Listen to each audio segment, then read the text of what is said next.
They sold her clutching an infant on the block until a canyon rider spoke a bid what none would risk. Arizona Territory, 1876. The sun did not forgive. It pressed down on the auction square like a hand holding something underwater, heavy and patient and cruel. Dust hung in the air so thick it tasted of iron and old sweat. And the crowd gathered not out of curiosity but out of habit, because in a place like this, watching someone fall was cheaper than entertainment. Her name was Stella Thatcher. But no one here asked it, no one cared to know. She stood barefoot on the warped planks of the platform, her wrists bound with frayed rope that had rubbed her skin raw, and in her arms she held a baby no more than 3 weeks old. The child was wrapped in a scrap of blanket, so thin it might as well have been cheesecloth, and his tiny fists curled against her chest as though he knew, even at that age, that letting go meant disappearing. Stella did not cry. Her jaw was set, her spine straight despite the exhaustion that made her knees tremble. Her gray eyes moved across the faces in the crowd, not searching for mercy, because she had learned long ago that mercy was not something you could find in men's eyes, only in what they chose not to do. She counted them silently. 43 men. 7 women standing at the edges. 3 children too young to understand what they were watching. Every face held the same expression, blank curiosity mixed with the kind of judgment that came easy when you were not the one standing on the block. The auctioneer was a squat man with a voice like gravel scraping tin. He wiped his forehead with a stained kerchief and banged his gavel against the post. $30 for the woman and the brat, he called out. She's young, got years left in her, already proven she can bear. Saves you the trouble of waiting. His grin was wide and empty, the kind that showed teeth but no warmth. No hands rose. The auctioneer's mouth twisted. His patience, thin to begin with, was wearing through. $20 then. Strong back, keeps quiet, doesn't complain. Hell, she hasn't said a word since we brought her in. He gestured towards Stella like she was livestock, his hand sweeping the air dismissively. Look at her. Clean face. Good teeth. You won't find better for the price. Still, the crowd remained silent. A few men shifted their weight. One spat into the dirt. Another laughed low and mean, the kind of laugh that had nothing to do with joy. A woman in a faded blue dress whispered something to the man beside her, and he nodded, his expression sour. Stella had heard worse. She had lived through worse. Her father had been a schoolteacher in a town that did not want one, a man who taught children to read when their parents wanted them in the fields. He had stood in the schoolhouse with chalk dust on his hands and books stacked on every surface, and he had spoken about dignity and knowledge like they were things that could not be taken away. He had been wrong. They had taken everything. He died for it, beaten in an alley behind the church by men who called themselves upright. Men who wore crosses around their necks and sang hymns on Sundays. Her mother lasted 6 months after that, before fever took her. Stella watched her waste away in a bed too narrow for comfort, coughing into rags that Stella boiled every morning until her hands were raw. When her mother finally closed her eyes for the last time, Stella was 17, alone, and had nowhere to go. She was taken in by a merchant family who needed someone to scrub floors and keep silent.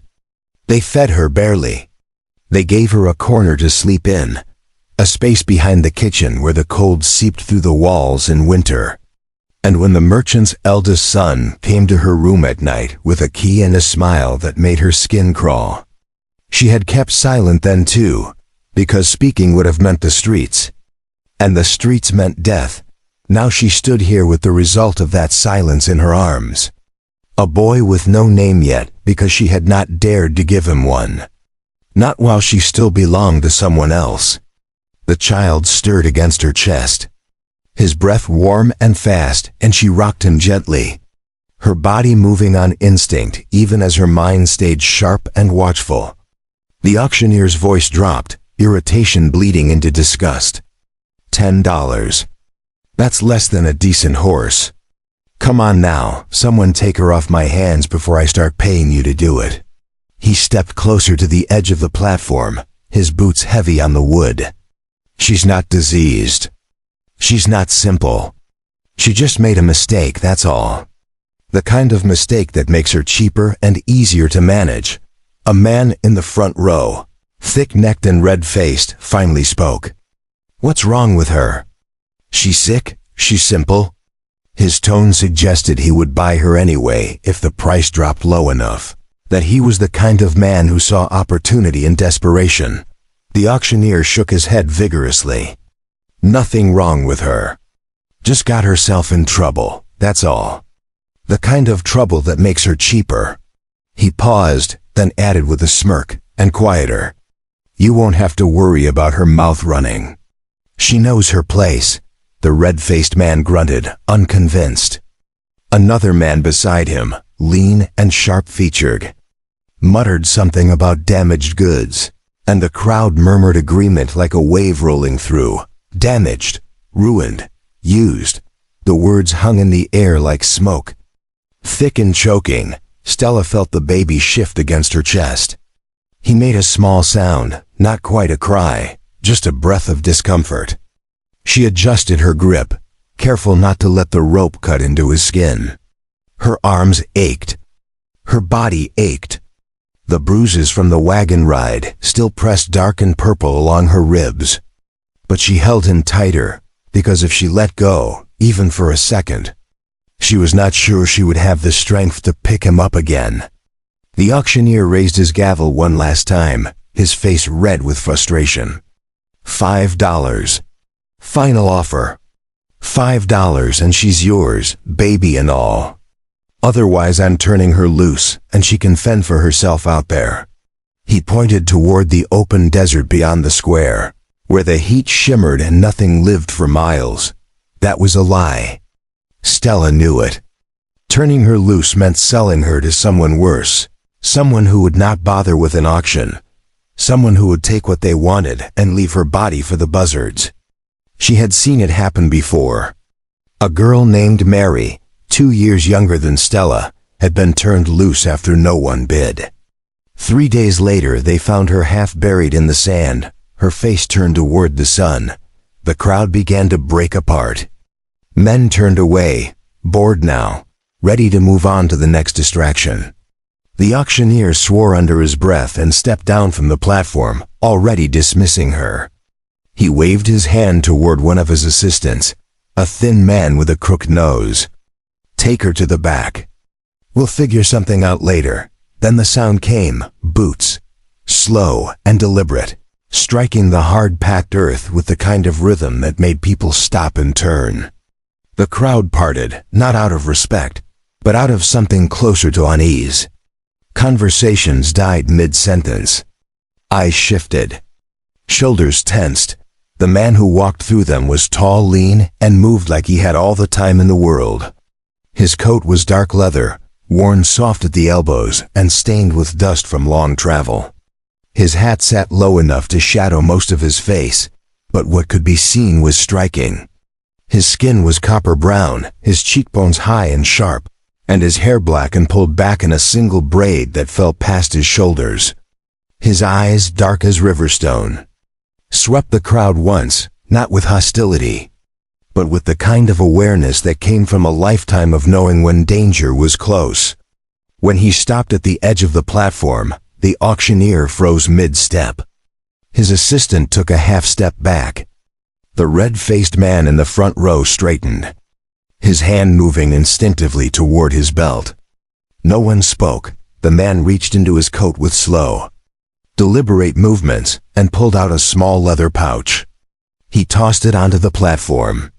It landed with a heavy thud and the drawstring loosened, spilling coins that rolled and clinked to a stop. Gold. Real gold. Not the debased scrip that most men carried. The coins caught the sunlight and threw it back, bright and undeniable. The auctioneer stared. His mouth opened, then closed. He bent down and picked up one of the coins, bit it, tested its weight. His eyes widened. That's more than 50, he said, his voice unsteady. "That's 3 times what she's worth." The man said nothing. He did not look at the auctioneer. His eyes, dark and unreadable, were fixed on Stella. She met his gaze and did not look away, though every instinct told her to lower her eyes, to make herself smaller, to avoid drawing attention. But something in his expression stopped her. It was not pity. It was not desire. It was something else entirely, something she could not name. The red-faced man in the crowd stepped forward, his voice sharp with suspicion. "You buying her for yourself, Injun, or you planning to sell her somewhere else?" The word was meant to sting, meant to diminish, but the man did not flinch. He did not even turn his head. Instead, he spoke. His voice was low, steady, and carried the kind of weight that made the air feel heavier. "I am buying her so no one else can." The crowd went silent. Not the kind of silence that came from shock, but the kind that came from not knowing what to do with a truth that simple and that sharp. The red-faced man opened his mouth, then closed it. The auctioneer looked between the man and the gold, weighing his options. Finally, the auctioneer grabbed the pouch and counted quickly. His hands shook slightly. When he finished, he nodded once, reluctant. "She's yours." He waved his hand dismissively, already eager to be done with the transaction. "Take her and go." The man stepped onto the platform. He moved past the auctioneer without acknowledging him and stopped in front of Stella. He did not reach for her. He did not touch the rope. He simply looked at her, and for the first time in weeks, Stella felt something other than fear. Not trust. Not hope. But something closer to recognition. Like meeting someone who had walked the same road and understood what it cost. He drew a knife from his belt. The crowd tensed. Hands moved toward weapons. But he only cut the rope, clean and quick, and let it fall to the ground. The frayed ends coiled in the dust like a shed skin. Stella's wrists were free. She rubbed them gently, feeling the blood return to her fingers. She did not move. She did not know where to move to. The man turned and walked off the platform. After a few steps, he stopped and looked back. "You can follow," he said quietly, "or you can stay. But if you follow, no one will own you again." Stella looked down at the baby in her arms. She looked at the crowd, at the auctioneer counting. His gold, at the dust and the heat and the faces that had watched her like she was nothing. She thought of her father's voice, steady and calm even when the world was not. She thought of her mother's hands, worn and gentle. She thought of the girl named Mary, face turned toward the sun. Then she stepped down from the platform and followed. The wagon rattled over stones and dry earth, cutting a path through land that looked like it had been forgotten by everything except the wind. The sun was lower now, casting long shadows across the canyon walls that rose in the distance, red and orange and older than any story Stella had ever heard. The air cooled as they moved away from the square, and the smell of dust gave way to something cleaner, something that carried the faint promise of water. Titunka Spokane did not speak. He sat at the front of the wagon, reins loose in one hand, his posture easy but alert. He did not look back at her, did not ask questions, did not offer explanations. His silence was not hostile. It was simply there, like the land around them. Vast and unyielding, Stella sat in the back, her son cradled against her chest, her body swaying with the rhythm of the wheels. She studied the man in front of her, the way she had learned to study all men, looking for the signs that would tell her what kind of danger she was in. She watched the way he held the reins, loose but ready. She watched the way his head turned, slightly at every sound, not with fear, but with awareness. She watched the knife at his belt, the rifle propped beside him, the careful way he chose the path forward. But there were no signs of cruelty, no tension in his shoulders, no glances that lingered too long, no smile that promised harm dressed as kindness. He simply drove the wagon, and the silence between them was not hostile, just empty, like a space waiting to be filled. After an hour, the canyon walls grew closer. The landscape shifted from flat scrub to rolling hills, and eventually they turned onto a narrow trail that wound between stone and brush. The air smelled different here, cooler, carrying the faint trace of water and something green. Stella breathed deeply, filling her lungs with air that did not taste of dust and desperation. The wagon stopped in front of a small structure built into the base of the canyon. It was not a house, not exactly, more like a shelter carved into the rock itself, with a wooden frame extending outward to form a covered porch. The roof was made of overlapping planks, weathered but solid.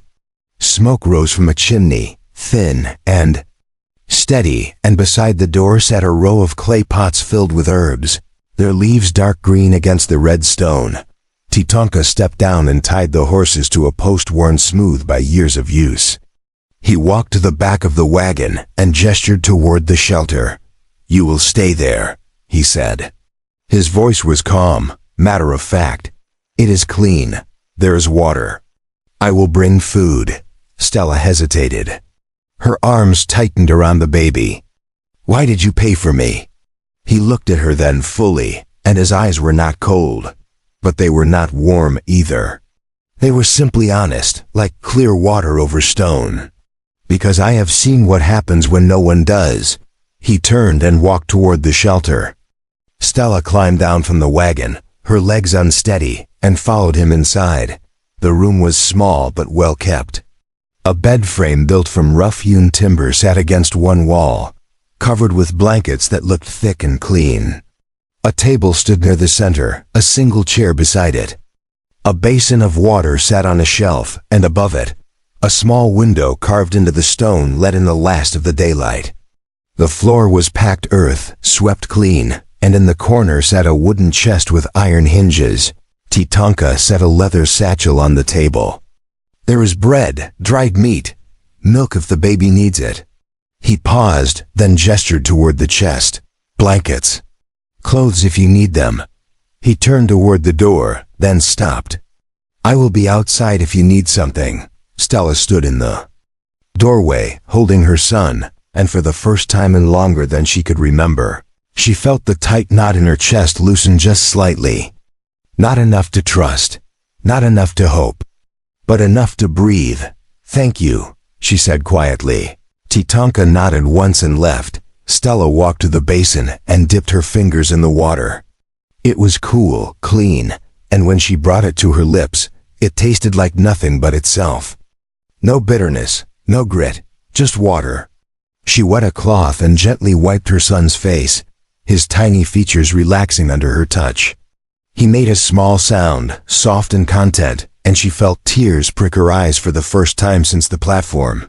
She set him down carefully in the center of the bed, building a nest of blankets around him so he could not roll.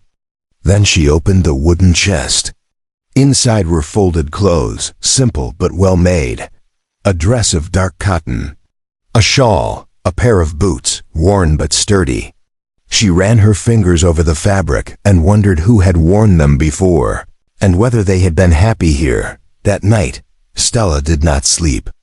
She sat on the bed with her son in her arms and stared at the walls around her, walls that did not belong to the man who had hurt her, walls that did not echo with voices that called her worthless. The silence here was different. It was not empty. It was full of possibility, of space to think, of air to breathe. She opened the small leather-bound journal she had hidden in her dress, the one her father had given her before he died. Inside, in his careful script, were lessons he had written for her. Courage is not loudness. It is the choice to keep moving when everything tells you to stop. She ran her fingers over the words and whispered to her son, "I do not know where we are. But we are not there anymore." Outside, the fire crackled softly. Through the window, she could see Titonka sitting on the porch, his back against the post, his rifle across his knees. He was not watching her.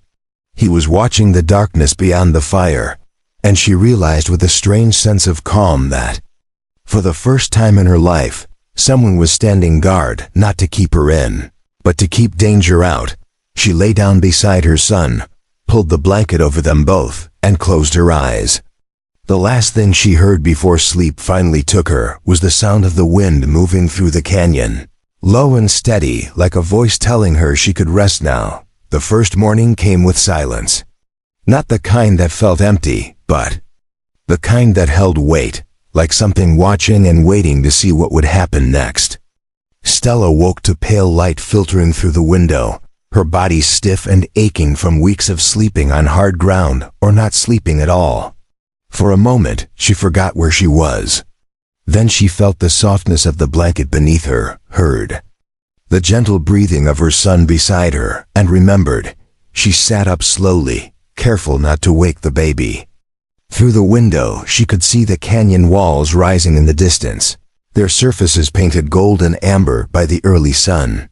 The air smelled clean, carrying traces of sage and something she could not name, something that reminded her of rain. Even though the sky was clear, she rose and walked to the basin. The water was fresh, replaced sometime during the night, though she had not heard anyone enter. Beside it sat a small bundle wrapped in cloth. She unwrapped it carefully and found cornbread, still warm, and a handful of dried berries. No note. No explanation. Just food, offered without ceremony or expectation. Stella ate slowly, each bite deliberate, her body remembering what it felt like to have enough. When she finished, she wrapped her son in the cleanest cloth she could find and stepped outside. The porch was empty. The fire from the night before had burned down to ash. Beyond the shelter, the land stretched open and wild, dotted with scrub brush and Joshua trees that stood like silent witnesses to everything that passed beneath them. She heard the sound of metal striking stone and followed it. Tatanka was beside the canyon wall, working with a chisel and hammer. He had removed his coat, and his shirt sleeves were rolled to his elbows. Sweat darkened the fabric between his shoulders. He was carving something into the stone, his movements precise and measured. He did not turn when she approached, but she knew he had heard her. "What are you making?" she asked, her voice still rough from disuse. He paused, set the chisel down, and stepped back. The carving was not finished, but she could see the outline. A series of lines, some straight, some curved, forming patterns that looked almost like writing, but were not any alphabet she recognized. "It is a boundary," he said. "It tells those who understand that this place is protected." Stella looked at the carving, then at him. Protected by what? "By choice," he said simply. He picked up the chisel again. "By someone who decided it would be." She did not know what to say to that, so she said nothing. Instead, she watched him work for a while, the rhythm of his strikes steady and unhurried. The baby stirred in her arms, and she rocked him gently, her eyes moving between the man and the stone. After a long silence, she spoke again. "You did not ask my name." "I know your name," he said without looking up. "I heard the auctioneer say it." "Then you know more about me than I know about you." He stopped carving and turned to face her. His expression was unreadable, but his voice was calm. "My name is Tatanka Spokane. I was born in the Northern Territories and came here 15 years ago. I live alone because I choose to. I do not answer to anyone, and I do not ask others to answer to me." He paused. "That is all you need to know." Stella met his gaze. "And what do you expect from me?" "Nothing," he said. "You are here because you chose to follow. You can stay as long as you need to. When you want to leave, you can leave. That is all." She wanted to believe him. Part of her, the part that still remembered what hope felt like, wanted to believe that a man could offer shelter and expect nothing in return. But the other part, the part that had learned through pain and survival, knew better than to trust words without proof. "I do not know how to do nothing," she said finally. "I have never been allowed to do nothing." Tatanka picked up his tools and walked past her toward the shelter. "Then do what you want," he said over his shoulder. "But do it because you choose to, not because you think you owe me." He disappeared inside, leaving her standing in the morning light with her son in her arms, and a choice she did not know. How to make. The days that followed were strange in their quietness. Stella had spent so much of her life surrounded by noise, by demands, by the constant pressure of being seen and judged, that the absence of it felt almost unbearable at first. She did not know what to do with silence. She did not know what to do with time that belonged to her. She began with small things. She washed the clothes she had been given, hanging them on a line stretched between two posts near the shelter. She swept the packed earth floor, even though it did not need sweeping. She organized the items in the wooden chest, folding and refolding, until everything sat in neat rows. Titanka did not comment. He worked outside most of the day, tending to tasks she did not fully understand. He repaired a section of fence that enclosed a small corral. He hauled water from a spring she could not see but could hear, its distant trickle like a promise. He checked traps and returned with rabbits, which he skinned and cooked over the fire without ceremony. In the evenings he left food on the porch. Sometimes it was stew, thick with vegetables and meat. Sometimes it was flatbread and cheese. Once, it was a bowl of honey, golden and thick, with a piece of comb still floating in it. He never brought it to her directly. He simply left it and walked away, and she understood that this was his way of offering without demanding gratitude. One afternoon, while the baby slept inside, Stella found herself drawn to the spring. She followed the sound of water until she reached a narrow cleft in the canyon wall. Water pooled there, clear and cold, fed by some underground source that never seemed to run dry. She knelt beside it and cupped her hands, drinking deeply. The water tasted of stone and earth, clean and sharp. When she returned, she saw Titanka sitting on the porch, sharpening a knife with a whetstone. The sound was rhythmic, almost soothing. She sat down on the opposite end of the porch, far enough to keep distance, but close enough to speak if she chose to. "Why do you live out here alone?" she asked. He did not stop sharpening. "Because I could not live anywhere else. You could go to a town, find work, be around people." He looked up then, his dark eyes steady. "I tried that once. People do not trust what they do not understand. And I do not have the patience to explain myself over and over until they decide I am harmless enough to tolerate." Stella understood that better than she wanted to. "So you left." "I chose a different path," he corrected. There is a difference. She thought about that for a long time. Leaving implied running away, escaping something. Choosing a different path implied intention, control. She wondered which one she had done when she followed him off that platform. "I do not know how to live without being owned," she said quietly. "I do not know what that looks like." Titanka set the knife down and looked at her directly. "It looks like this," he said. "You wake up, you decide what you will do with the day. You eat when you are hungry. You rest when you are tired. You speak when you want to and stay silent when you do not. No one tells you what you are worth. You decide that for yourself. And if I do not know what I am worth, then you learn," he said simply. "But no one can teach you that except yourself." The baby cried then, a thin wail that carried through the open door. Stella rose immediately, her body responding before her mind caught up. She went inside and lifted him from the bed, holding him close. He quieted against her chest, his small fists gripping her dress. When she came back outside, Titanka was gone. But on the porch, beside where she had been sitting, was a small wooden carving. She picked it up and turned it over in her hands. It was a bird, wings spread, caught in the moment between landing and flight. The detail was extraordinary, each feather carved with care. She did not know what it meant, or if it meant anything at all. But she kept it, tucking it into her pocket where she could feel its weight. A reminder that someone had made something beautiful and given it to her without asking for anything in return. Weeks passed. Stella learned the rhythms of this new life slowly, carefully, like someone learning to walk after a long illness. She learned that Titanka rose before dawn and returned at dusk. She learned that he spoke little but listened much. She learned that he never entered her space without permission, never stood too close, never made her feel trapped. She also learned that she was stronger than she thought. Before we jump back in, tell us where you're tuning in from, and if this story touches you, make sure you're subscribed, because tomorrow I've saved something extra special for you. Her body, which had felt broken and used, began to heal. Her arms grew steadier from carrying her son. Her hands, which had trembled constantly, became calm.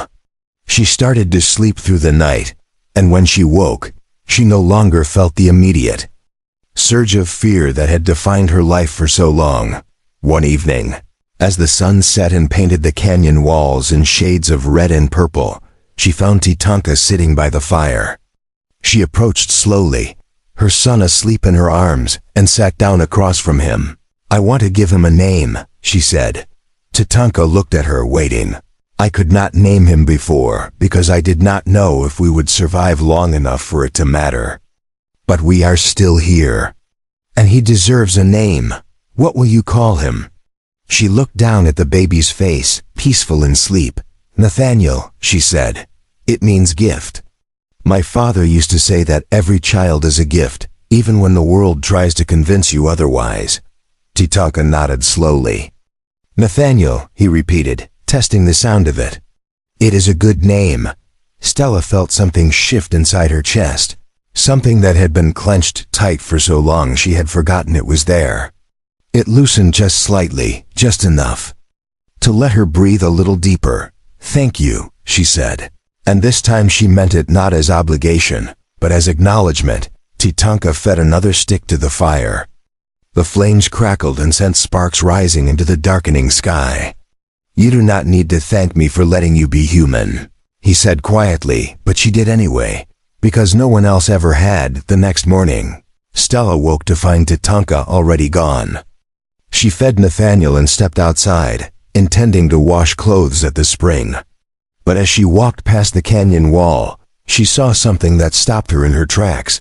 The carving he had been working on was finished. The patterns were clear, now intricate and deliberate, forming a design that looked like a sun rising over mountains. And beneath it, carved in smaller letters, were 3 words that made her breath catch. "No one owns here." She stood there for a long time, her fingers tracing the words, feeling the rough stone beneath her touch. It was not a promise. It was not a declaration. It was simply a truth, carved into permanence, offered without fanfare or expectation. When Tatanka returned that evening, she did not mention it. She did not thank him again.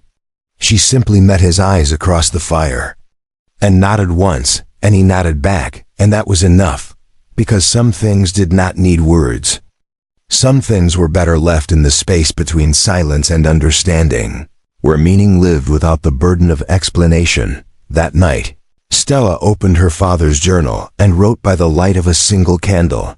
She wrote about the platform and the auction and the man who had paid a price no one else would risk. She wrote about the canyon and the spring and the carving on the wall. And at the end, she wrote one sentence that felt like the first true thing she had written in years. "I am learning what it means to belong to myself." She closed the journal and set it aside. Outside, the wind moved through the canyon, carrying the scent of sage and stone. Nathaniel slept peacefully beside her, his tiny chest rising and falling with each breath. And for the first time since she could remember, Stella felt something that might have been peace, not happiness. Not yet, but peace. And for now, that was more than enough. The heat came early that year, pressing down on the canyon like a weight that refused to lift. The spring that had run clear and cold began to slow, its flow reduced to a trickle that barely filled the basin by midday. The plants in the clay pots wilted despite Stella's careful tending, their leaves curling inward as if trying to protect themselves from the sun's relentless glare.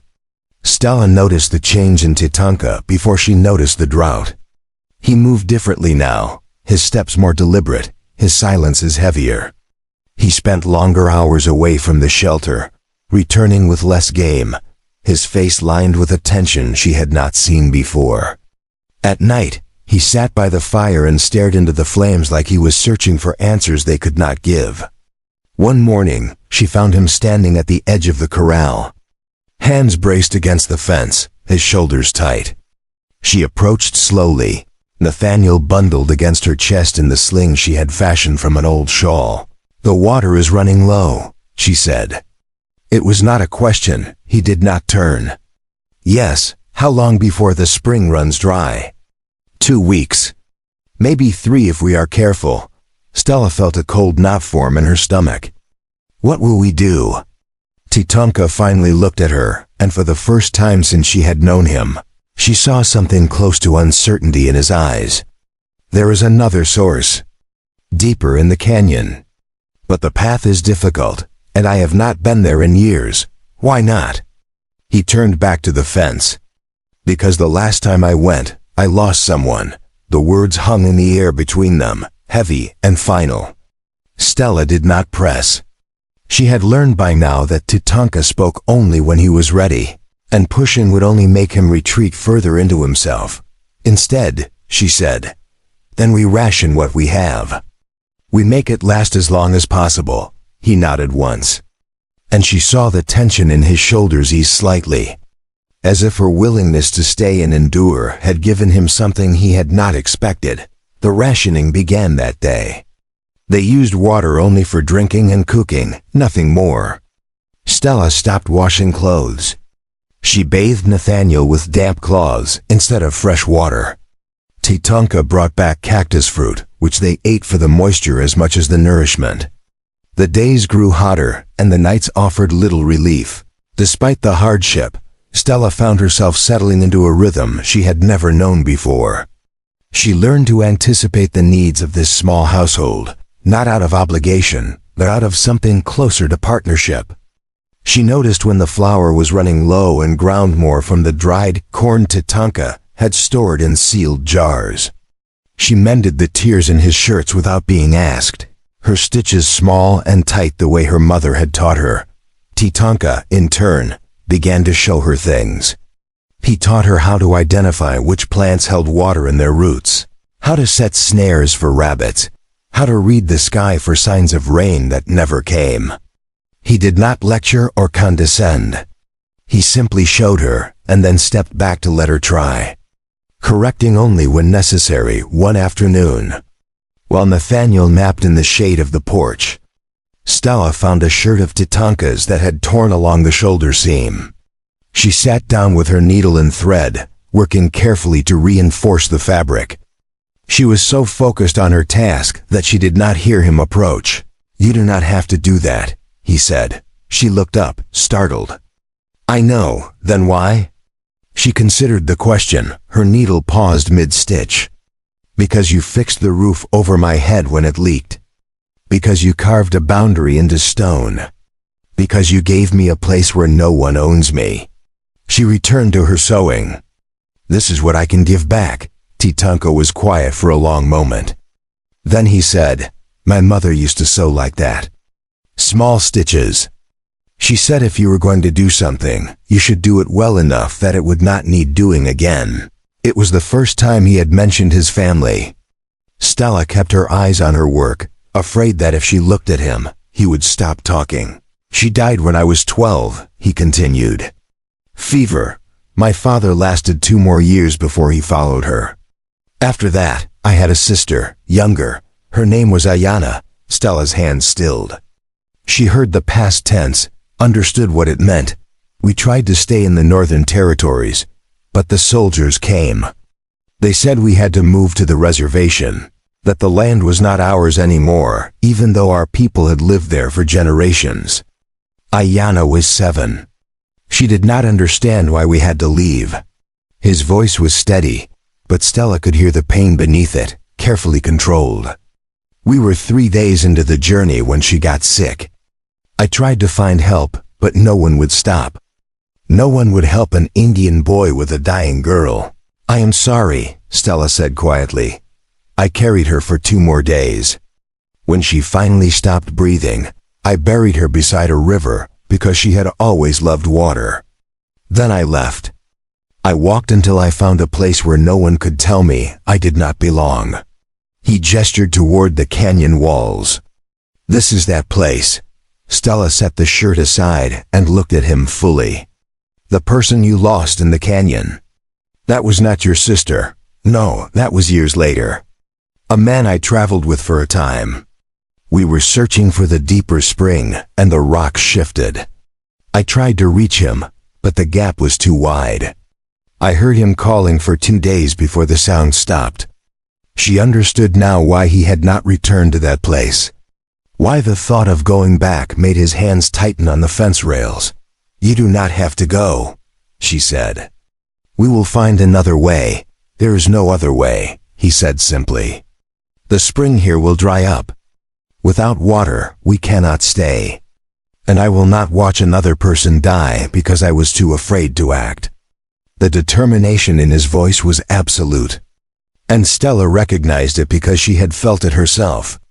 Standing on that platform with Nathaniel in her arms. Deciding that surrender was not an option. Then I will go with you, she said. Tatanka shook his head immediately. It is too dangerous. The path is narrow. One wrong step and you fall, then you will teach me how to walk it. Stella, do you think I survived what I survived by being afraid of danger? Her voice was sharp now, edged with something fierce. Do you think I stood on that block and did nothing while men decided my worth because I was weak? I followed you into a canyon I did not know because I had no other choice. Now I am choosing to follow you again. Not because I am afraid to be alone, but because I will not let you face that place by yourself. He stared at her, and she stared back, neither willing to look away. Finally he nodded once, a small movement that carried the weight of acceptance. We leave at dawn, he said. That night Stella prepared. She wrapped Nathaniel in layers of cloth to protect him from the sun and fashioned a carrier that would keep him secure against her back. She filled a water skin with what little they could spare and packed dried meat and cornbread. Tatanka checked his rope, tested every knot, sharpened his knife until the edge gleamed in the firelight. They did not speak much. There was nothing left to say. They both knew the risk, both understood what failure would mean. But there was also an understanding between them now. Something that had grown slowly over the weeks, built not on words but on actions. On choices made and kept, before she lay down to sleep. Stella opened her journal one last time. She wrote quickly, her handwriting less careful than usual. Tomorrow we walk into the canyon. I do not know if we will return. But I know that if we do not try, we will die here slowly, and I have had enough of slow deaths. I would rather fall fighting than waste away waiting. She closed the book and tucked it under her pillow. Then she lay down beside Nathaniel, her hand resting on his small chest, feeling the steady rhythm of his breathing. Outside, the fire burned low, and Tatanka sat watch, his silhouette dark against the stars. Dawn came too quickly, and not quickly enough. The sky lightened from black to deep blue to pale gold, and the heat began its climb even before the sun cleared the horizon. Stella woke to find Tatanka already moving, securing supplies, checking the path ahead with his eyes, even though they had not yet left. She fed Nathaniel, changed him, and strapped him securely to her back. The weight was familiar now, comforting even. She had carried him through worse. She would carry him through this. Tatanka handed her a canteen. Drink now. We will not stop once we start. She drank, the water cool against her throat, and handed it back. He took a long swallow, then secured it to his belt alongside the rope and knife. Stay close, he said. Watch where I step. If I tell you to stop, you stop. If I tell you to go back, you go. I will not go back without you. His jaw tightened, but he did not argue. Instead, he turned and began walking toward the narrow cleft in the canyon wall, the place where the spring emerged. Stella followed, her steps careful, her breathing steady. The path began as a gentle slope, the ground packed hard and smooth from years of runoff. But within minutes, it changed. The walls closed in, the space between them barely wide enough for one person. The ground became uneven, studded with rocks that shifted underfoot. Above them, the canyon walls rose so high that the sky was reduced to a thin ribbon of blue. Tatanka moved with confidence born of memory, his hands finding holds in the rock that Stella could not see until he pointed them out. She mimicked his movements, testing each step before committing her weight. Nathaniel was quiet on her back, his small body warm against her spine. They climbed for an hour, then 2. The air grew cooler as they moved deeper, the sun blocked by the towering walls. Stella's legs burned, her hands scraped and bleeding from gripping sharp stone. But she did not complain. She focused on the rhythm of movement, on the placement of each foot, on the steady sound of Tatanka's breathing ahead of her. Then the path narrowed further, and Tatanka stopped. Stella looked past him and saw why. The trail ahead had collapsed, leaving a gap of several feet between where they stood and where the path continued. Below the gap was darkness, a drop so deep she could not see the bottom. "This is where he fell," Tatanka said quietly. Stella looked at the gap, then at him. "Can we cross it?" He pulled the rope from his belt and tied one end around his waist. "I will go first. If the rock holds, I will secure the rope and you will follow. And if it does not hold, then you go back." She wanted to argue, but she saw the resolve in his face and knew it would do no good. Instead, she took the other end of the rope and wrapped it around her own waist, tying it with the knots he had taught her. Tatanka stepped to the edge of the gap. He measured the distance with his eyes, crouched low, and jumped. For a moment, he was suspended in the air, and Stella's heart stopped. Then he landed on the other side, his body slamming into the rock face. His hands scrabbled for purchase, found a crack, held. He pulled himself up and onto the path, breathing hard. He turned and looked at her across the gap. "Your turn." Stella adjusted Nathaniel on her back, making sure he was secure. She looked at the gap, at the darkness below, at Tatanka waiting on the other side. She thought of her father's words, written in the journal she carried. "Courage is not loudness. It is the choice to keep moving when everything tells you to stop." She stepped to the edge, crouched, and jumped. The world became weightless. She felt the rope go taut around her waist, felt Tatanka pulling even as her feet scrambled for the ledge. Her hands hit rock, slipped, caught. Pain shot through her palms, but she did not let go. With Tatanka's help, she hauled herself up and over. Collapsing onto the narrow path, Nathaniel cried out, startled by the impact, and she immediately reached back to soothe him. "I am here," she whispered. "We are safe." Tatanka untied the rope and coiled it carefully. "The worst is behind us," he said. "The spring is close now," they continued, moving slower now, both of them shaking from adrenaline. The path widened again, and the sound of water reached them, faint but unmistakable. Stella's breath caught. She had not realized how much she had feared they would find nothing. They rounded a bend, and there it was. A spring, larger than the one near the shelter, cascading down the canyon wall into a pool so clear she could see every stone at the bottom. The water sparkled in the dim light, cold and pure and perfect. Tatanka knelt beside it and drank deeply. Stella joined him, cupping her hands and bringing the water to her lips. It tasted like life itself, sharp and clean and impossibly sweet. She filled the canteen, then wet a cloth and wiped Nathaniel's face. He gurgled happily, his small hands reaching for the water. She let him taste it on her finger, and he smiled. The first real smile she had seen from him in days.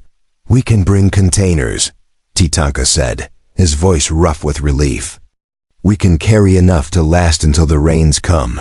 Stella looked at him, saw the exhaustion in his face, the way his hands trembled slightly as he refilled the water skin. She saw the man who had been willing to face his worst memory to save them, who had jumped across a gap that had killed before, who had trusted her enough to let her follow. "Thank you," she said. "For not turning back." He met her eyes. Thank you for not letting me face it alone." They rested beside the spring for a long while, drinking and recovering their strength. When they finally stood to leave, Stella looked back at the water one last time. It was not just a spring. It was proof that even in the deepest, darkest places, life could still be found if you were willing to risk everything to reach it. The journey back was easier, the fear replaced by certainty. They crossed the gap without hesitation, descended the narrow path with steady hands.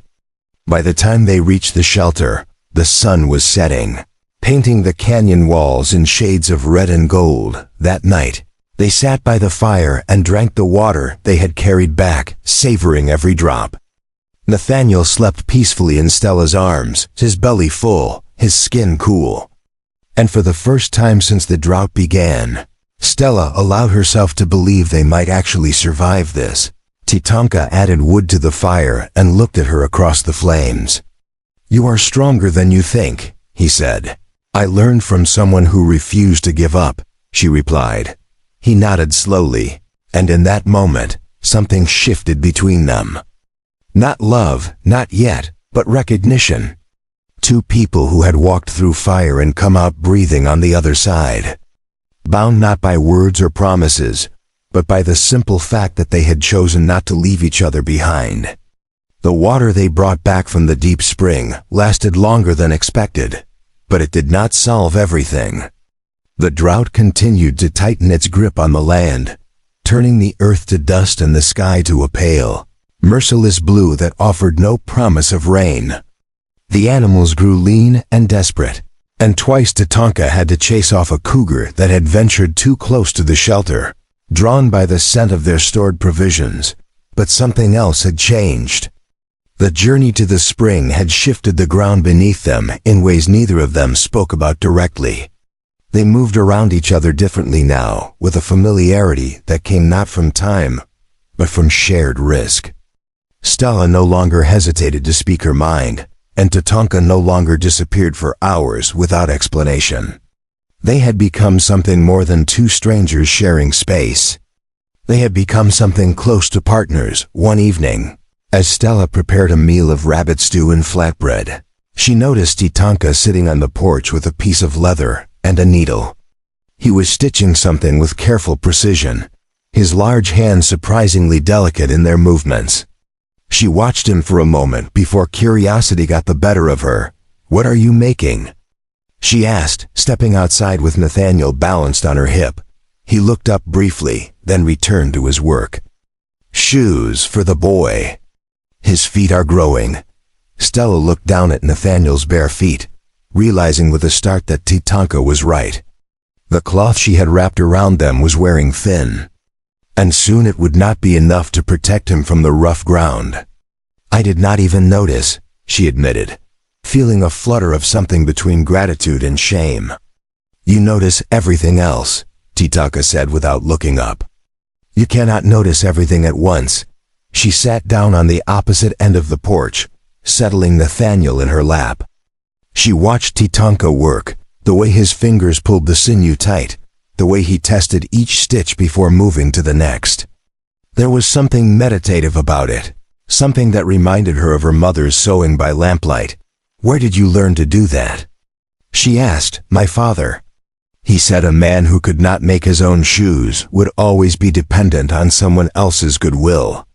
And goodwill was not something our people could rely on. The bitterness in his voice was subtle but unmistakable. Stella had learned to recognize it, the way old wounds sometimes surfaced in the smallest comments. "He was right," she said quietly. "Goodwill is a luxury most people cannot afford to give." Tatanka tied off the last stitch and held up the small shoes, examining them critically. They were simple but sturdy, made from soft leather that would not chafe. He set them aside and finally looked at her directly. "You are thinking about something," he said. It was not a question. Stella hesitated. She had been thinking about many things, but one question had been gnawing her for days. "Why did you really buy me?" she asked.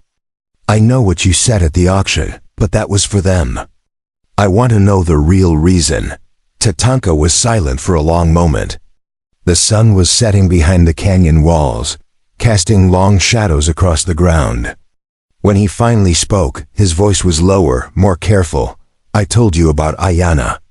About how no one would help when she was dying. I carried that for years, the anger, the helplessness. I thought if I stayed away from people, I would not have to feel it anymore. He paused, his hands resting on his knees. But when I saw you on that platform, holding that child, I saw her again. Not her face, but the way she looked at me when she knew I could not save her. Like she understood it was not my fault, but it did not change anything. Stella felt her throat tighten. She held Nathaniel closer, feeling the steady rise and fall of his breathing. I could not save my sister, Titanka continued. But I could save you. Maybe that makes me selfish. Maybe I did it to quiet something inside myself that has been screaming for 15 years. But I do not regret it. You are not selfish, Stella said firmly. Selfish men do not carve boundaries into stone. They do not build shoes for children that are not theirs. They do not risk their lives crossing gaps in canyons. She met his eyes. You saved me because you are a good man who could not stand by and watch someone suffer. That is not selfishness. That is courage. Tatanka looked at her for a long moment. And something passed between them that felt like understanding. Like recognition of wounds that mirrored each other, even if the scars were shaped differently. You see me more clearly than I see myself, he said quietly. That is because I know what it is like to carry blame that does not belong to you, she replied. I spent months thinking I deserved what happened to me, that I had brought it on myself somehow. But the only thing I did was survive. And survival is not a crime. The words hung in the air between them, solid and true. Titanka nodded slowly, accepting them, and for the first time since she had known him. Stella saw something in his face that looked almost like peace that night. After Nathaniel had fallen asleep and the fire had burned down to embers, Stella opened her journal. She wrote about the conversation, about the shoes Titanka had made, about the way he had spoken of his sister with a grief that was still fresh despite the years. And at the end, she wrote something that surprised her. I think I am beginning to understand what home feels like. Not a place, but a person who sees you and chooses to stay anyway. The next morning brought an unexpected visitor. Stella was outside hanging cloth to dry when she heard the sound of hooves approaching.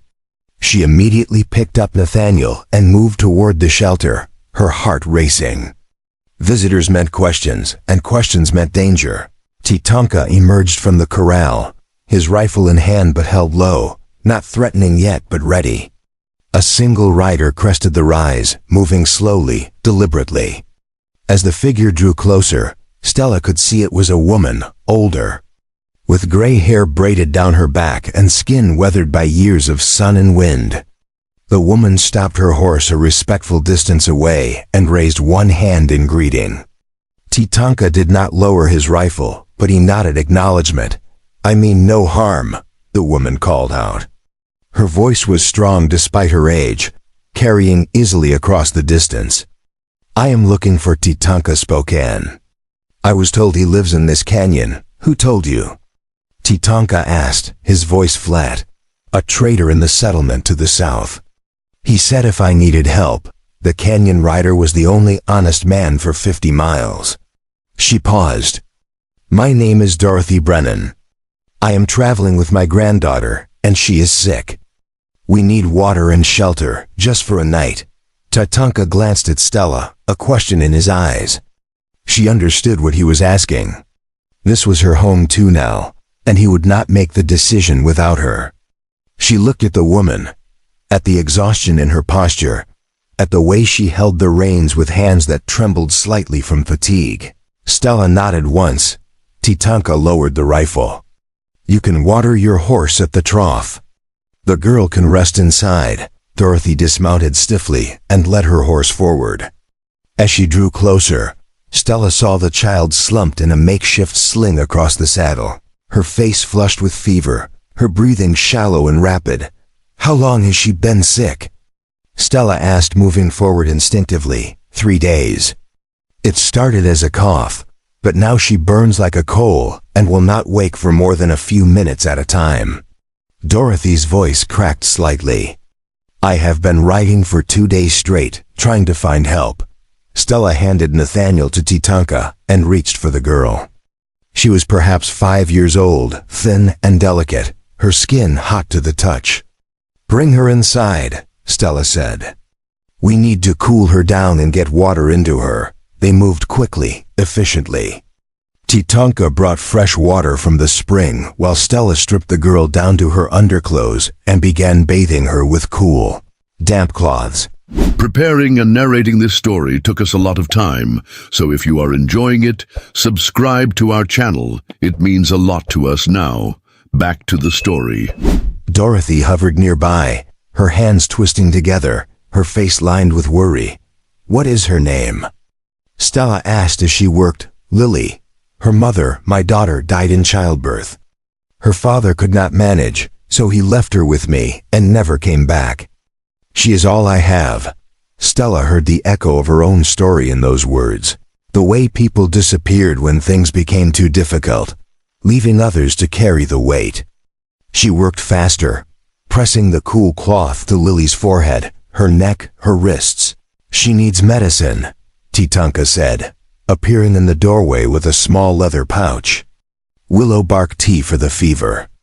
And something to help her breathe. Do you have sage? Stella asked. He nodded and disappeared again. Within minutes, he returned with dried sage leaves and a small pot. Stella boiled water and steeped the herbs, creating a steam that filled the room with a sharp, clean scent.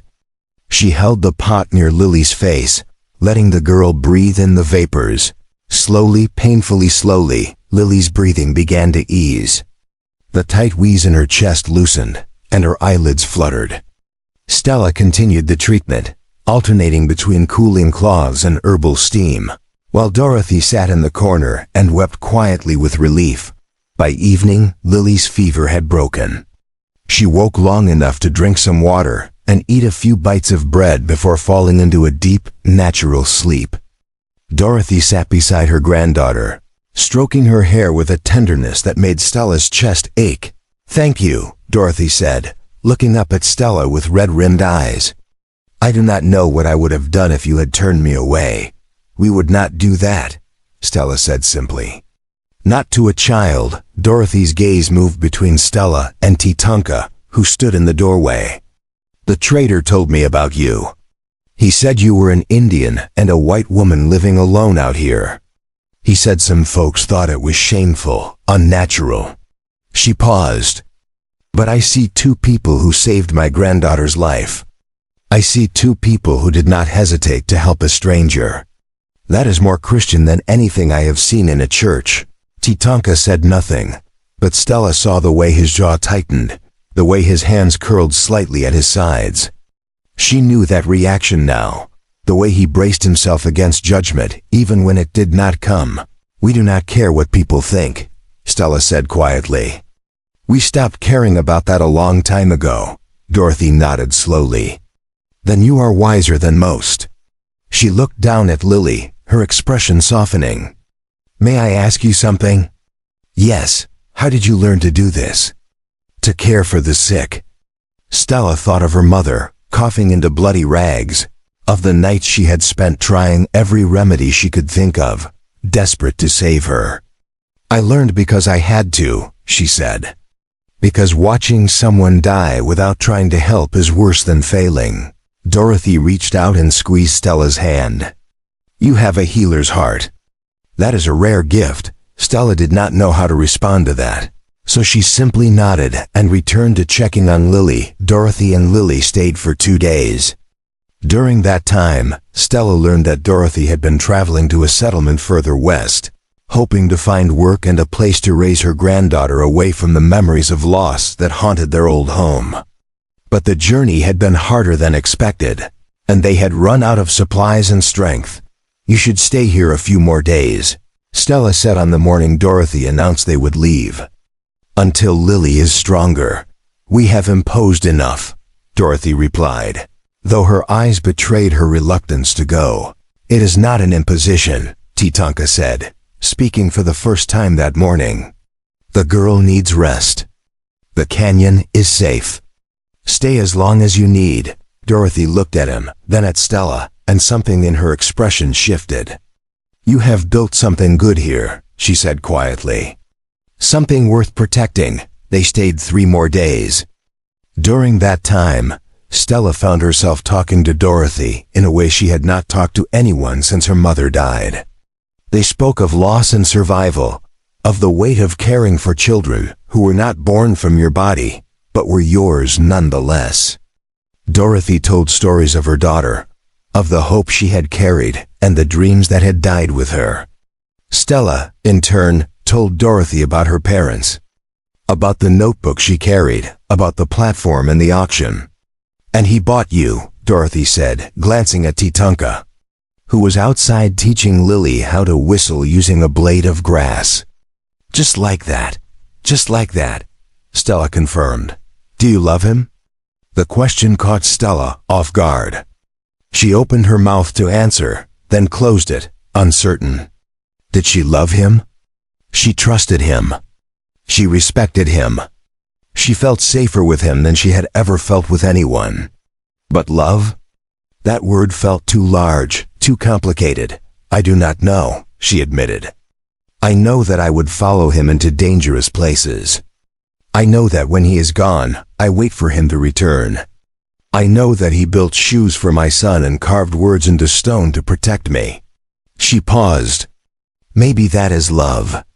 Or maybe it is something that does not have a name yet. Dorothy smiled, a small, knowing expression. Love does not always announce itself with trumpets and declarations. Sometimes it grows so quietly you do not notice until one day you realize you cannot imagine your life without the other person in it. Stella thought about that long after Dorothy and Lily had ridden away, waving goodbye as they disappeared over the rise. She thought about it as she watched Titanka repair a section of the corral fence, his movements steady and sure. She thought about it as she nursed Nathaniel, feeling the weight of him in her arms. The trust he placed in her to keep him safe. That night, as they sat by the fire, Stella finally spoke the question that had been building inside her. Do you ever think about leaving this place? She asked. Titanka looked at her, his expression unreadable. Why would I leave? I do not know. To find something more. To be somewhere people do not judge you. People will judge no matter where I go, he said. At least here, I do not have to hear it. He paused. Why do you ask? Are you thinking of leaving?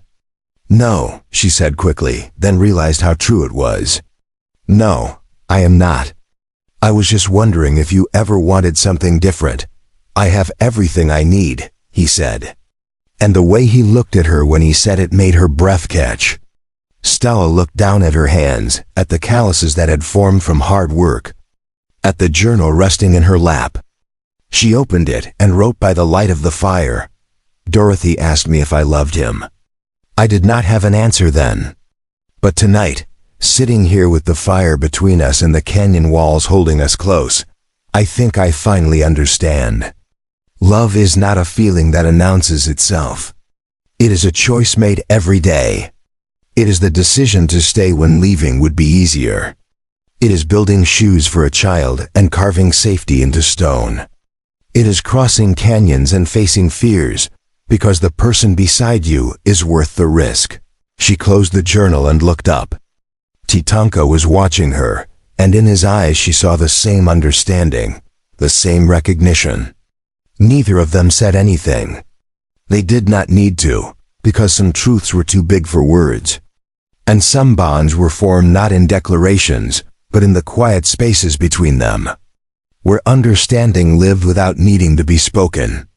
The morning began with a sound Stella had not heard in months.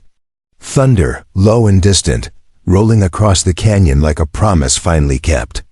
She stepped outside to find the sky changed, no longer the pale, merciless blue that had dominated for so long, but dark and heavy with clouds that moved in from the west.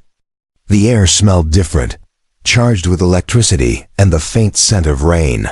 Tatanka was already at the corral, securing the horses and checking the shelter for weak points in the roof. He moved with urgency, but not panic, the actions of someone who had learned to prepare for what was coming, rather than simply hope it would pass them by. "The rains are finally here," Stella said, walking toward him with Nathaniel bundled against her chest. "Yes, but they will come hard. We need to secure everything." He gestured toward the clay pots on the porch. "Bring those inside. If the wind picks up, they will shatter." Stella did as he asked, moving quickly to gather everything that could be damaged or blown away. She had just finished when the first drops began to fall, fat and heavy, striking the dust with enough force to send up small puffs of earth. Within minutes, the drops became a downpour, and the world disappeared behind a curtain of gray. They stood on the porch and watched as the dry land drank desperately, the water pooling in the low places and running in rivulets toward the canyon floor. The sound was deafening, a roar that drowned out everything else. Nathaniel whimpered at the noise, and Stella held him closer, whispering reassurances he could not possibly hear. The storm lasted 3 hours. When it finally passed, the landscape had transformed. The earth was dark and wet, the air cool and clean. Small streams had formed where none had existed before, and the plants that had been brittle and brown now stood a little straighter, their leaves glistening with moisture, but the rain had brought something else. As Tatanka walked the perimeter of their land, checking for damage, he stopped suddenly and stared toward the trail that led away from the canyon. Stella followed his gaze and saw them. Riders, 4 of them, moving slowly through the mud, heading directly toward the shelter. "Get inside," Tatanka said, his voice low and hard. "Take the boy and stay away from the windows." "Who are they?" "I do not know yet. But no one comes here by accident." Stella retreated into the shelter, her heart pounding. She set Nathaniel in his cradle and moved to the window, peering through the gap in the shutters. The riders were closer now, and she could see they were men, rough-looking, with rifles slung across their saddles and expressions that suggested they were not here for friendly conversation. Tatanka stood in the center of the yard, his rifle held loosely in one hand, his posture calm but ready. The riders stopped a dozen feet away, and the man in front, heavy-set with a beard stained yellow from tobacco, spat into the mud before speaking. "You the Indian they call Spokane?" The man asked. "I am Tatanka Spokane," Tatanka replied evenly. "What do you want?" "We heard you got a white woman living out here with you." "That true?" Stella's blood ran cold. She pressed herself closer to the wall, her mind racing. How had they found out? Who had told them? "What business is it of yours?" Tatanka asked. The bearded man grinned, showing brown teeth. "We got word from the settlement. Seems there was a woman sold at auction a few months back, and she ran off with the Indian who bought her. Now that woman belonged to someone before she got sold, and he wants her back. Says she took something that did not belong to her." "She took nothing," Tatanka said, his voice dropping lower, more dangerous. "And she does not belong to anyone.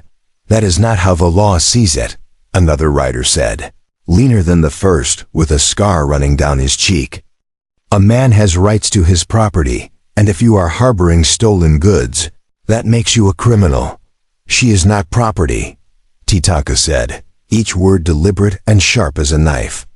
"She is a person, and she stays here because she chooses to." The bearded man laughed, a sound like gravel scraping metal. "An Indian telling us about the law. That is rich. Now here is how this is going to work. You hand over the woman and the brat, and we ride out of here. No trouble. Or we take them, and you end up face down in the mud. Your choice." Tatanka shifted his grip on the rifle, a subtle movement, but unmistakable.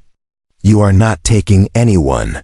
The tension in the air became physical, something Stella could feel pressing against her chest.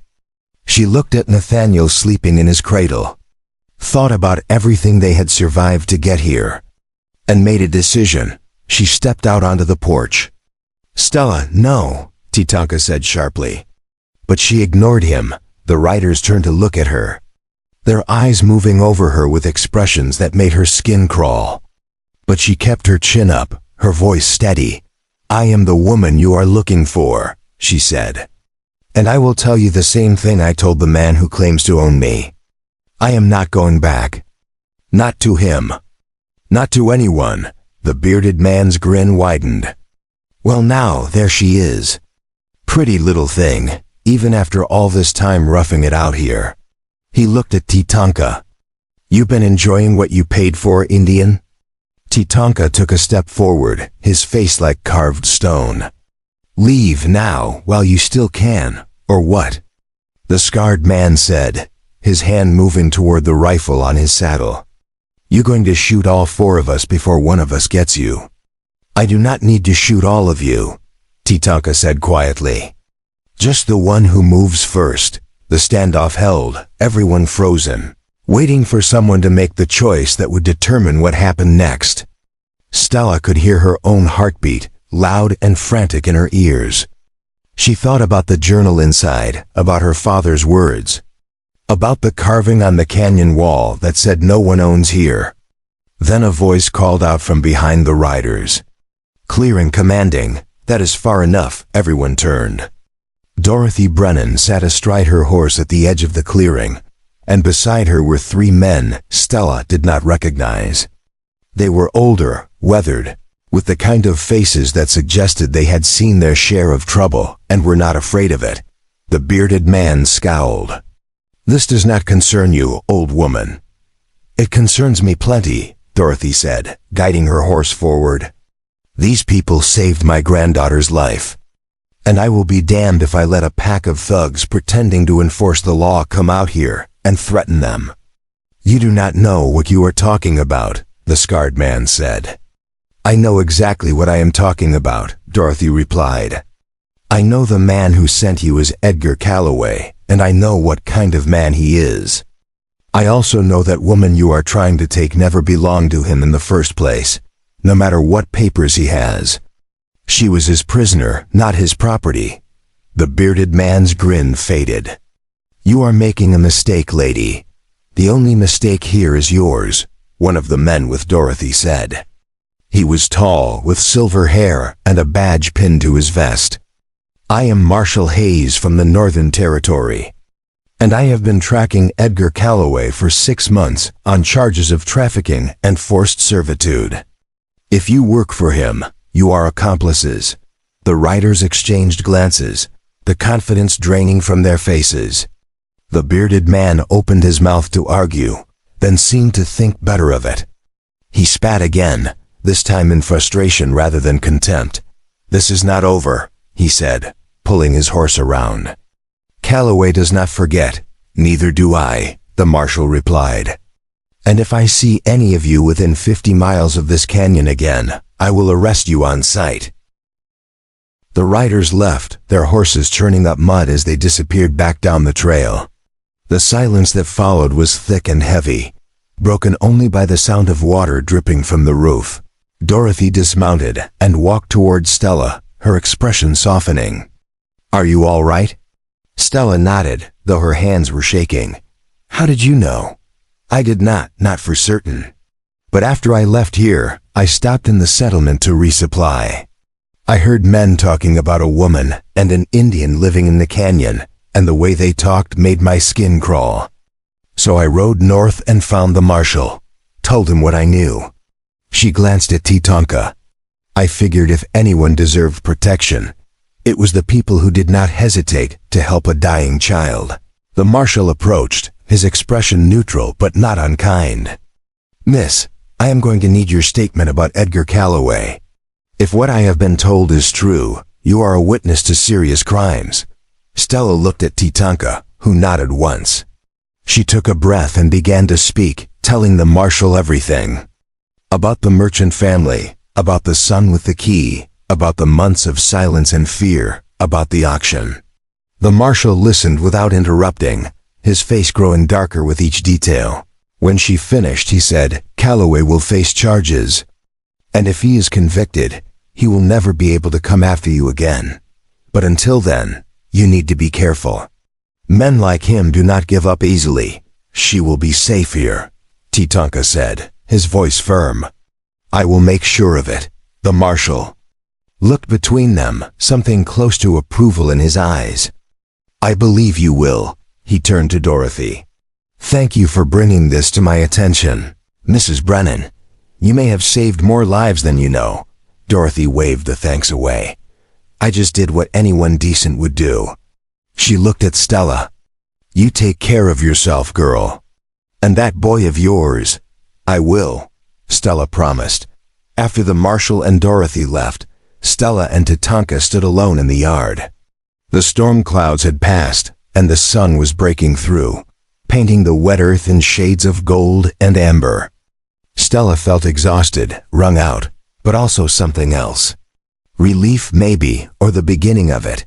"They will come back," Tatanka said quietly. "Maybe not those men, but others. Calloway will not stop. Then we will be ready," Stella replied. She looked at him, at the man who had stood between her and danger without hesitation, who had been willing to face 4 armed men to protect her. "We have survived worse." Tatanka met her eyes, and something passed between them that felt like a vow. Not spoken, but understood.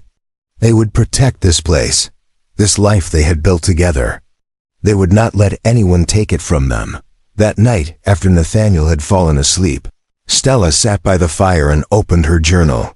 Her hand hovered over the page for a long moment before she began to write. "Today I learned that freedom is not something given. It is something you fight for every single day. And sometimes, if you are lucky, you find people who are willing to fight beside you. People who see you not as property or as a burden, but as someone worth protecting. I do not know what tomorrow will bring. I do not know if Calloway will send more men, or if we will spend the rest of our lives looking over our shoulders. But I know this: I am not alone anymore. And that makes all the difference." She closed the journal and looked across the fire at Tatanka, who was sharpening his knife with slow, methodical strokes. He glanced up and met her eyes, and she saw in his expression the same determination she felt burning in her own chest. They did not need to say anything. They both understood. This was their home. This was their life. And they would defend it with everything they had. The days that followed were tense but purposeful. Tatanka reinforced the fence around the corral and set up a series of markers along the trail that would alert them if anyone approached. Stella inventoried their supplies and made sure they had enough stored to withstand a siege if necessary. They did not speak much about the threat hanging over them, but it was always there, present in the way they moved, in the way they watched the horizon. But life also continued. Nathaniel grew stronger, his laughter becoming a common sound around the shelter. The rains had brought new growth, and the land began to heal. Stella started a small garden near the spring, planting seeds Dorothy had left behind. She did not know if they would have time to harvest, but the act of planting felt like hope, like a refusal to let fear dictate every choice. One evening, as the sun set and painted the canyon walls in brilliant shades of orange and red, Tatanka came to her with something in his hands. It was a piece of wood, carved and sanded smooth, with letters burned into its surface. She took it and read the words. "Nathaniel Spokane." She looked up at him, her eyes wide. "You gave him your name. He needs a name that will protect him," Tatanka said. "Spokane means people of the sun. It is a name that carries strength, and if anyone asks, he is my son. That way, no one can take him from you." Stella felt tears prick her eyes, but she did not let them fall.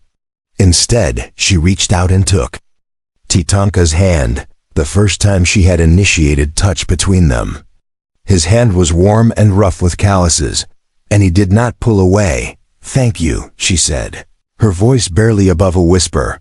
"For everything." He squeezed her hand gently, then released it. "We are family now," he said simply. "That is what family does." And in that moment, standing in the fading light with the carved name in her hands and the weight of his words settling over her like a blessing, Stella finally understood what home truly meant. It was not a place. It was not walls or land or belongings. It was people who chose to stand together, who protected each other, who built something worth defending even when the world tried to tear it down. She looked at the canyon walls, at the shelter they had made safe, at the garden she had planted with hope. And she knew, with absolute certainty, that she would fight for this.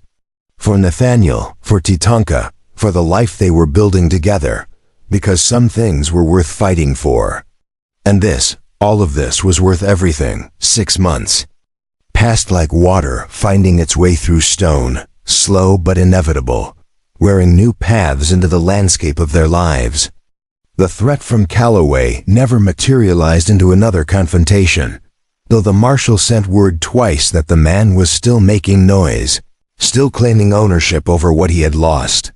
But noise was all it remained, distant thunder that never brought rain. The garden Stella had planted grew beyond her expectations. Squash vines sprawled across the ground, their leaves broad and green. Tomatoes ripened in clusters, and the corn stood tall enough that Nathaniel, who had learned to walk during the summer, could hide between the stalks and giggle when she pretended not to find him. The land that had once seemed determined to starve them now offered abundance, as if it had finally decided they had earned the right to stay. Titanka built a second room onto the shelter, extending the structure with timber he had cut and hauled from the higher elevations. He worked methodically, the way he did everything, each log fitted precisely, each joint tested for strength. Stella watched the room take shape and understood what it meant without him having to explain. It was permanence. It was a statement that they were not merely surviving anymore, but building something meant to last. The room was finished on a cool autumn morning when the air smelled of wood smoke and the leaves of the cottonwoods along the canyon rim had turned gold. Titanka stood back and examined his work, then looked at Stella. "For Nathaniel," he said. "So he has space of his own as he grows." Stella walked through the new doorway, running her hand along the smooth walls. Sunlight poured through the window Titanka had cut, illuminating the packed earth floor. In the corner sat a small bed frame he had constructed, sized for a child but built sturdy enough to last years. "It is perfect," she said, turning to face him. "He will love it." Titanka nodded, but his expression held something uncertain, something that made him look younger and more vulnerable than she had ever seen him. "There is something I need to say," he began, then stopped, his jaw working as if the words were stuck somewhere between thought and speech. Stella waited, her heart beginning to beat faster. "When I brought you here, I told you that you were free, that no one would own you. I meant that." He paused, his dark eyes meeting hers with an intensity that made her breath catch. "But over these months, I have come to realize that freedom is not the same as being alone. And I do not want to be alone anymore. Not if you are willing to stay, not because you have nowhere else to go, but because you choose this. Because you choose me." The words settled between them like stones dropped into still water, sending ripples outward. Stella felt something crack open inside her chest, not painfully, but like a door she had kept locked finally swinging wide. "I have been choosing you every day since we crossed that canyon," she said quietly. "Every morning I wake up and decide to stay. Every night I go to sleep grateful that you are here. I just did not know if you felt the same, or if I was simply convenient, someone to share the work and the silence." Titanka stepped closer, closing the distance between them until she could see the fine lines at the corners of his eyes. The scar on his jaw she had never asked about, the way his breath moved in his chest. "You have never been convenient," he said. "You have been necessary. Like water, like air, like the difference between surviving and living." Stella reached up and touched his face, her fingers tracing the line of his cheekbone. He closed his eyes at the contact, his expression softening in a way she had never seen. When he opened them again, he took her hand and pressed it against his chest, over his heart. "I am not good with words," he said. "My people express these things differently, through actions more than speeches.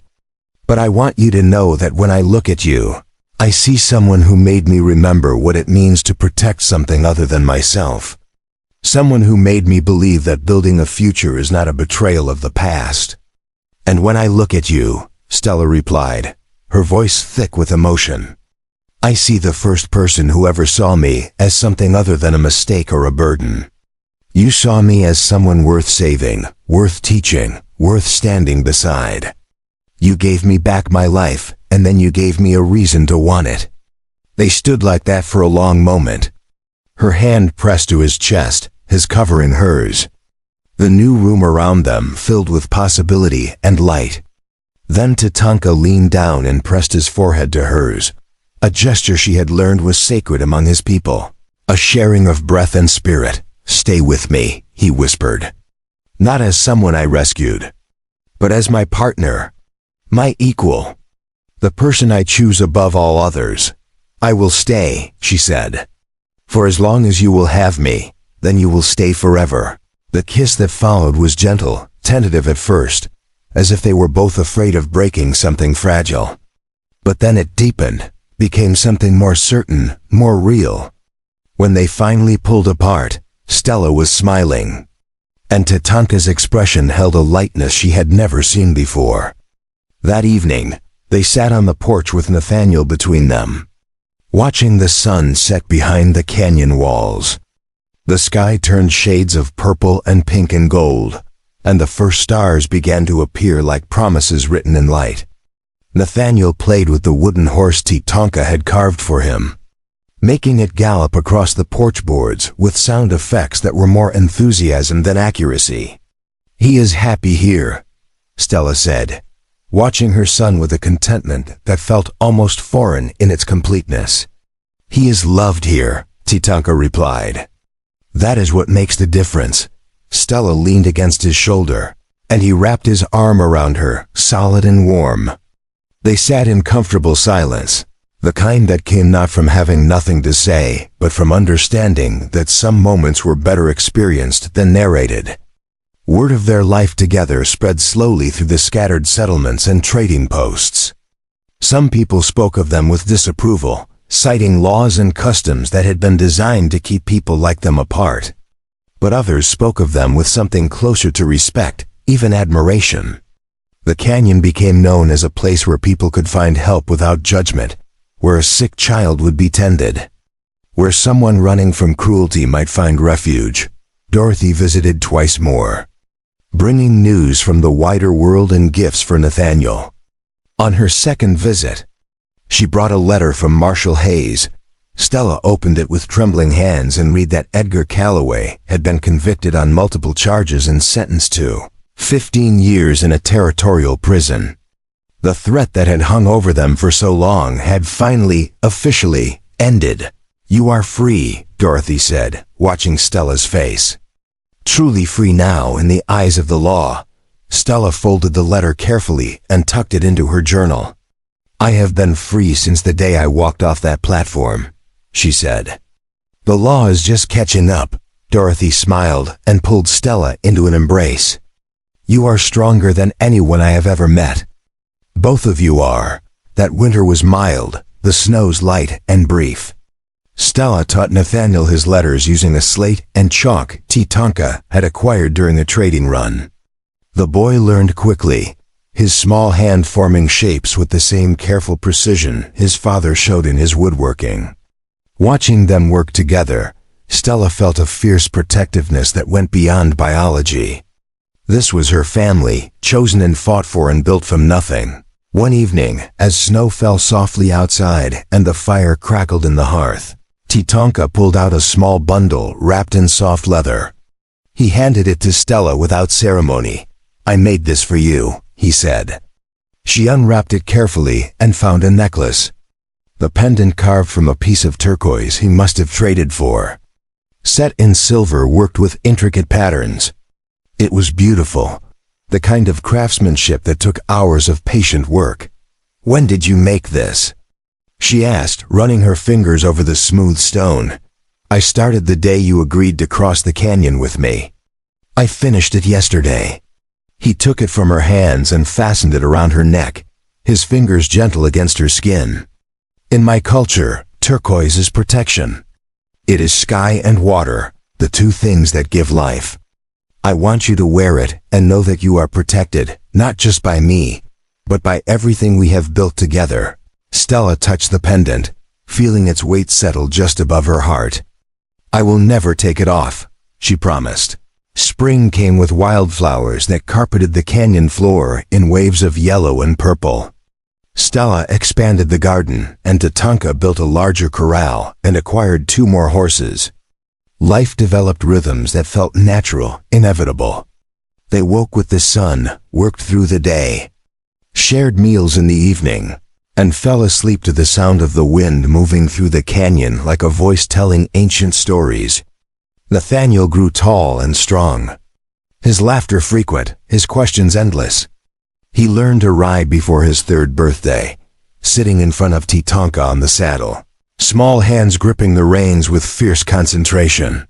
He learned the names of plants and animals in 2 languages, English from Stella and Spokane from Tatanka, his tongue wrapping around the sounds with the ease of childhood.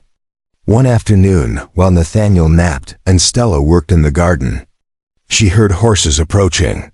She straightened, her hand automatically moving to the knife she now wore at her belt, a habit born from caution rather than fear. But when the riders came into view, she relaxed. It was a family, a man and woman with 2 children, their wagon loaded with belongings. Tatanka emerged from the corral, and the man raised his hand in greeting. "Are you Tatanka Spokane?" he called. "I am. My name is Thomas Wright. This is my wife, Clara, and our children. We heard in the settlement that you might have work, that you were looking for someone to help with the land." Tatanka glanced at Stella, the question clear in his eyes. They had discussed this possibility, the idea of expanding, of having help so they could do more than simply survive. She nodded slightly. "We might have work," Tatanka said. "But first, let me be clear about what kind of place this is. We do not care about where you came from or what mistakes you might have made. We care about honesty and hard work. If you can offer those things, you are welcome.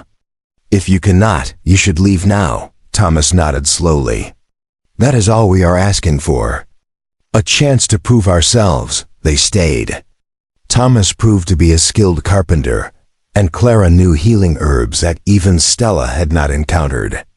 Their children, a boy of 7 and a girl of 5, became playmates for Nathaniel. The canyon that had once held only 2 adults and a baby now rang with the sound of children's voices, with the strike of hammers, with conversations around the evening fire. More people came over the following year. A widow with 3 daughters. A young couple who had been turned away from every settlement because the husband had a branded mark on his hand from a crime he swore he did not commit. An old man who wanted only a quiet place to spend his final years. Each time, Tatanka asked the same questions, offered the same terms, and Stella watched as their small refuge became something larger, something closer to a community. They built more structures, a communal kitchen, a workshop, a schoolhouse where Stella taught reading and writing 3 afternoons a week. The canyon that had once been a place of solitude became a place of voices, of life, of people who had been cast out finding a place where they could belong. Through it all, Stella and Tatanka remained the center, the foundation. People looked to them for guidance, for fairness, for the kind of leadership that came not from authority, but from respect earned through action. They settled disputes, organized work, ensured that everyone had what they needed. It was exhausting and fulfilling in equal measure.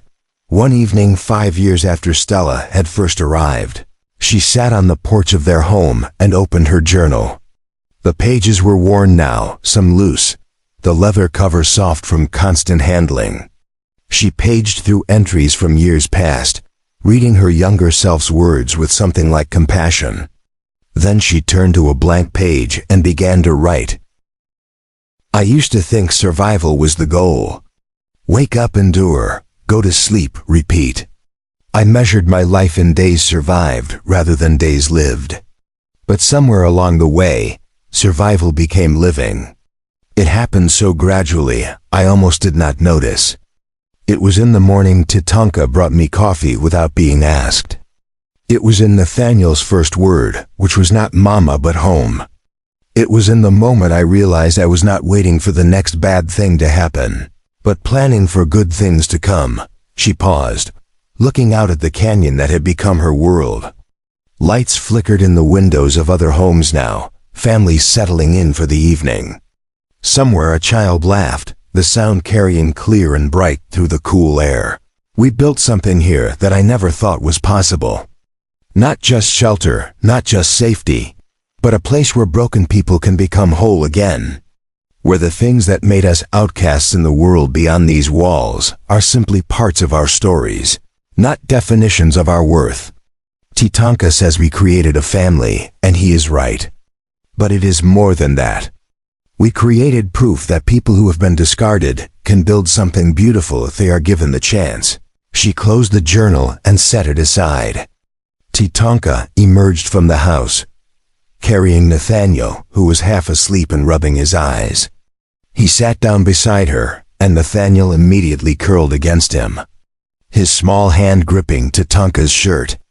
He wanted to say good night, Tatanka said quietly.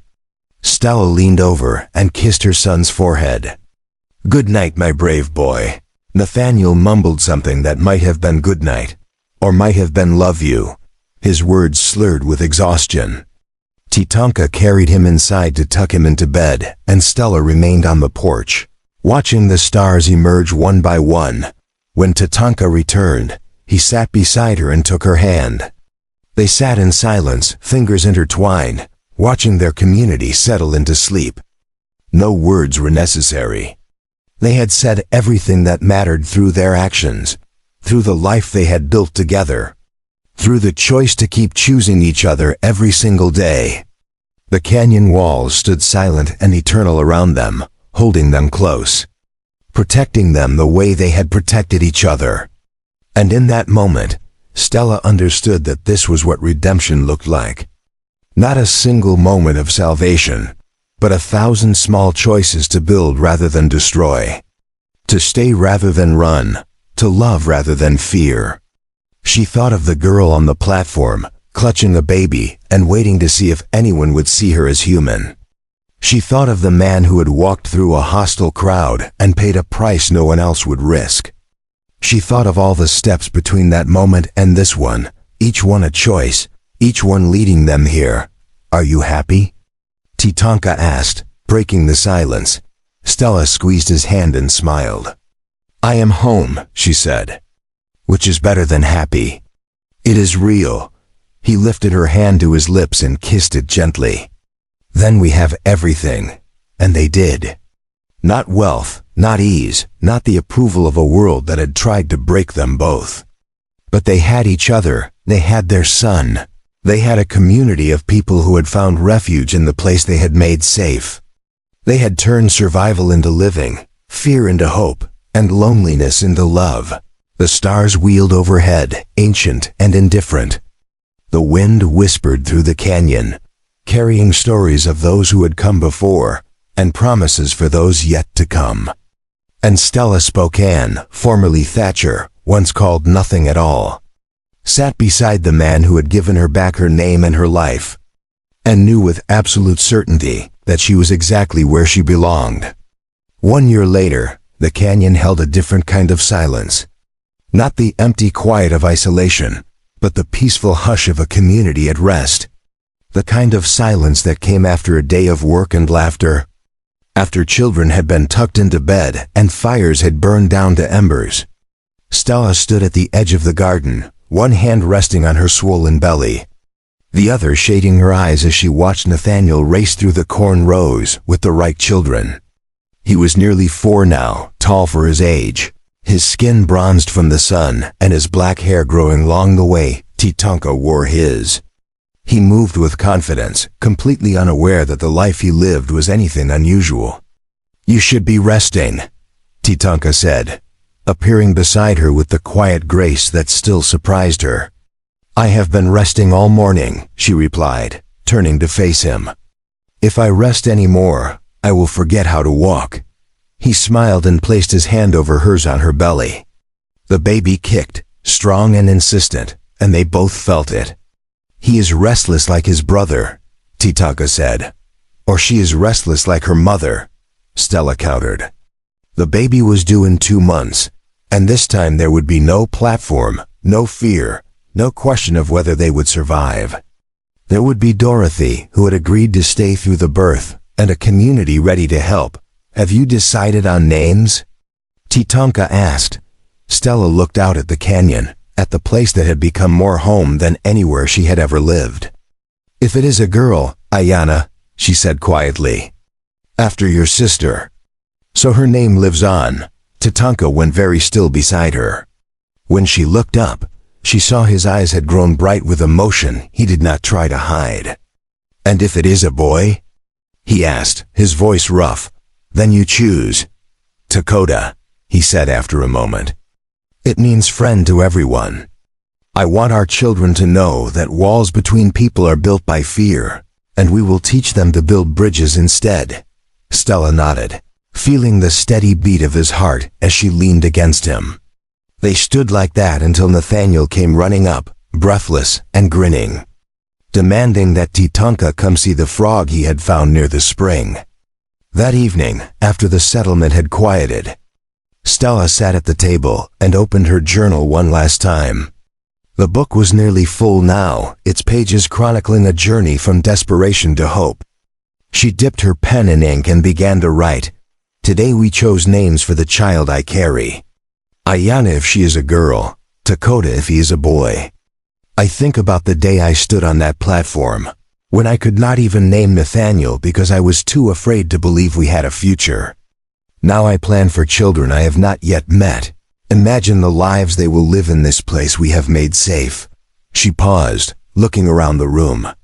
Nathaniel's drawings covered one wall. Titonka's tools hung near the door. Her father's original journal sat on a shelf, a relic of another life that had led to this one. "I used to measure my worth by what others told me I was. Worthless, damaged, used up. But Titonka taught me that worth is not given or taken by others. It is inherent, unchanging, as permanent as stone." She heard Titonka in the next room, telling Nathaniel a story in Spokane, the words like music. She smiled and continued writing. "We have built something here that will outlast us. Not just homes and gardens, but a different way of seeing each other. We offer what we were given. A place to stand. A chance to choose. The freedom to become who they were always meant to be." She closed the journal and placed it on the shelf beside her father's. Outside, the canyon settled into darkness, the stars emerging bright and clear. Tomorrow would bring work and challenges, but tonight there was peace. Titonka appeared in the doorway. "Come to bed," he said softly. Stella rose and walked into his embrace. As they passed Nathaniel's room, she paused to look in at their son, sprawled across his bed, completely secure in his safety. "We did this," she whispered. "We did it together," Titonka corrected. "And we will keep doing it, for as long as we draw breath." As she drifted towards sleep, Stella thought about the girl on the platform one last time, not with sadness or anger, but with gratitude. That girl had been strong enough to survive. Strong enough to follow a stranger into an unknown canyon. Strong enough to believe that something better might exist if she was brave enough to reach for it. And she had been right. Up next, you've got 2 more standout stories right on your screen. If this one hit the mark, you won't want to pass these up. Just click and check them out. And don't forget to subscribe and turn on the notification bell so you don't miss any upload from us.